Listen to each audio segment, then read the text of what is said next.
What's up guys, Beast here and welcome back to another Smite Guide video, and hopefully we have the audio sounding way better than it has been.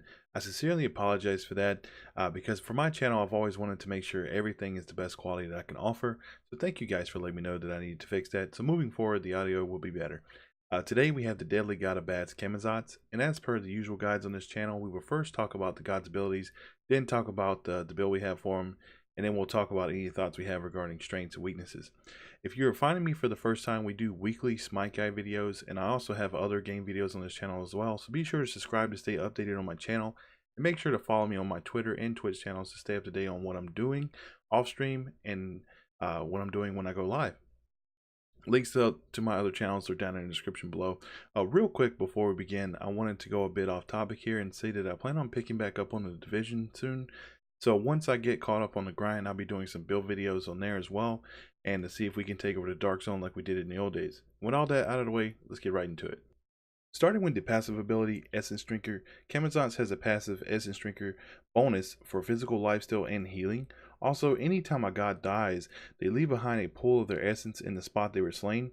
Camazotz may stand in these pools to drink their essence every half second, replenishing his health and mana.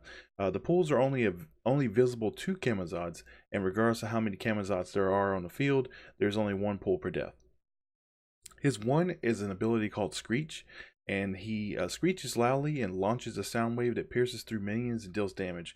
If the screech hits an enemy god, the sound wave will echo, and if Camazotz is hit by an echo, he gains vision of the god that was hit by the screech for the next 15 seconds, and gains gains a bonus physical power for that duration.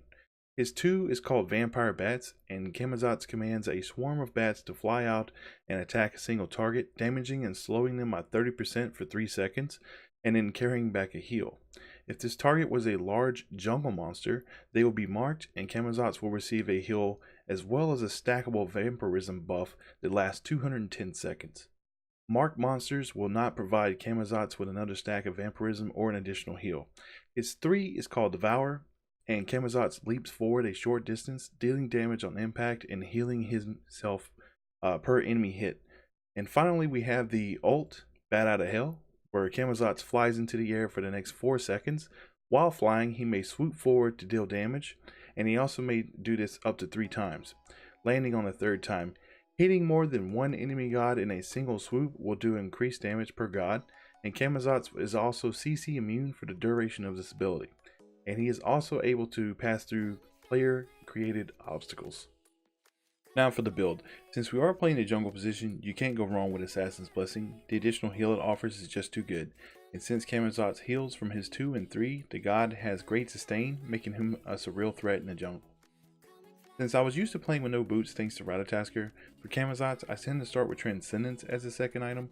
It's a nice touch I think because it offers me mana, a nice mana regen, and becomes the first leg of our glass cannon build due to the added damage and the power buff we get from the stack.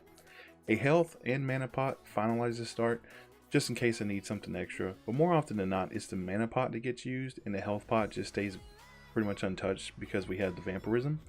So you could purchase a ward over the health pot if you wanted. The next item we go for though is the boots. Warrior Tabi is usually what I go for because I like the 40% power bonus, but you can spec in the Ninja Tabi for the mana and attack speed.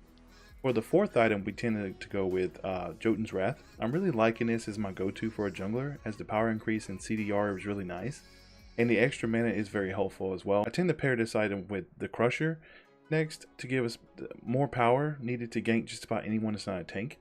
Now, as we stated before, Camazotz has a great sustain because of his passive abilities and his abilities in general, but I still like making sure we aren't super squishy, so adding Blood Force to the mix gives us, you guessed it, more power, and upon killing an enemy god, a shield, and also a boost to our movement speed. Tack on the speed jungle buff, and this giant bat will be scooting all around the map. Alright, so now we're doing damage, we have a nice CDR, and we should be ganking, if not outright winning 1v1s here, but the problem I was facing with this build is tanks. They were the only ones not getting blasted by combos and a few pokes, so I tend to sell the blessing and get Stone Cutting Sword.